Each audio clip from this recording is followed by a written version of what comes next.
Bonjour chers abonnés, aujourd'hui nous allons travailler sur les chiffres romains. Oui, tu as très bien entendu, nous allons travailler sur les chiffres romains. Les chiffres romains, nous les utilisons en tout temps et en tout lieu. Par exemple, prenons le cas de nos parents au village qui vont peser les cacao, piler le maïs au moulin. Partout où nous passons, même dans les boutiques, avec les balances, c'est avec les chiffres romains. Donc, il est important que tu puisses les maîtriser, il est important que tu puisses les connaître. C'est vrai que tu les connais, mais tu as certainement oublié. Et l'objectif ici, c'est de te rappeler, l'objectif, c'est de t'amener, toi qui ne les maîtrisais pas, à mieux aller en profondeur. Nous n'allons pas faire beaucoup, nous allons nous limiter juste à 20. Et pour la prochaine séance, nous allons encore continuer jusqu'à 40. Suis avec moi. Ici, nous avons un que tout le monde connaît, mais en chiffre romain, comment s'écrit 1? En chiffre romain, voici comment s'écrit 1. 1 s'écrit de cette façon. Ça, c'est 1 en chiffre romain. 2, on va faire pareil, comme ça. 2 en chiffre romain. Et 3 en chiffre romain, nous faisons ça. 3 en chiffre romain. Tu vois que là, nous avons 3 traits ici.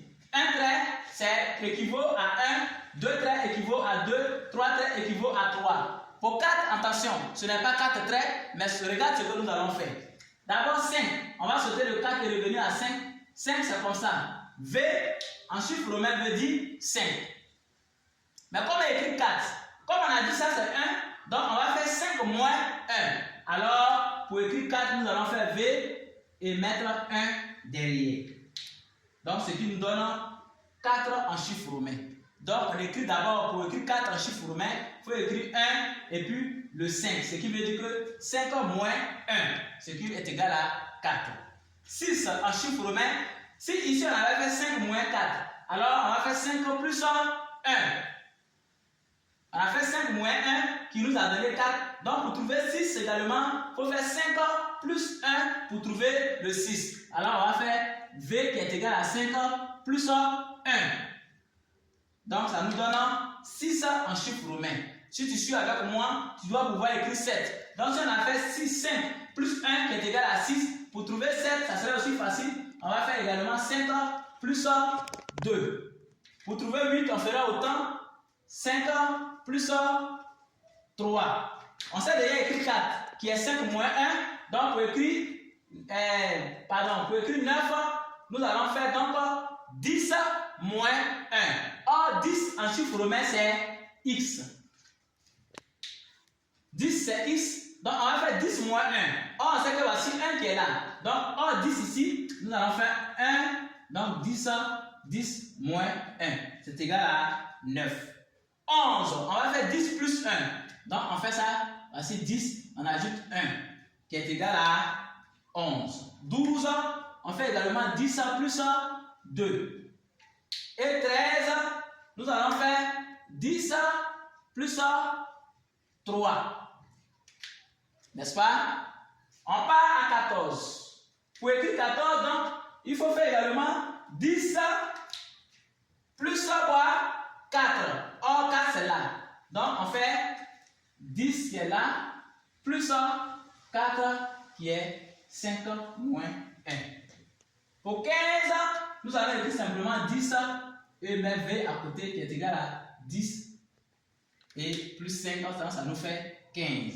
16, nous allons écrire 10 comme ça qui est X et si c'est V plus 1, donc on met ça c'est 5, on va mettre 1 à côté.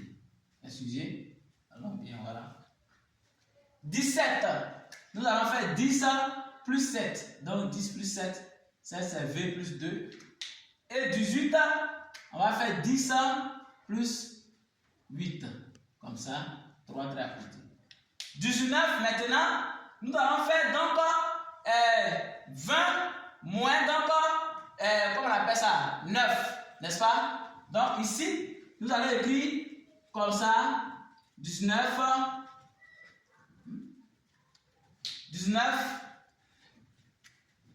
on va faire comme ça,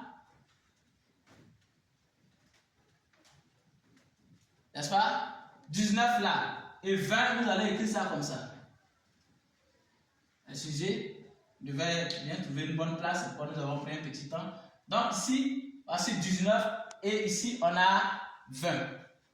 N'est-ce pas? Pour récapituler et clore cette séance, il faut savoir qu'en chiffre romain, le 1 que nous connaissons tous, en chiffre romain, c'est un trait. Donc on essaie de parler juste là-haut et vers le bas.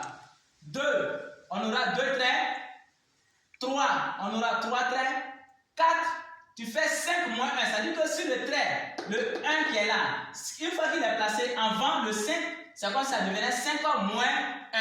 Mais quand il est placé après le 5, il devient 1 plus. Quand il est placé derrière, il fait moins.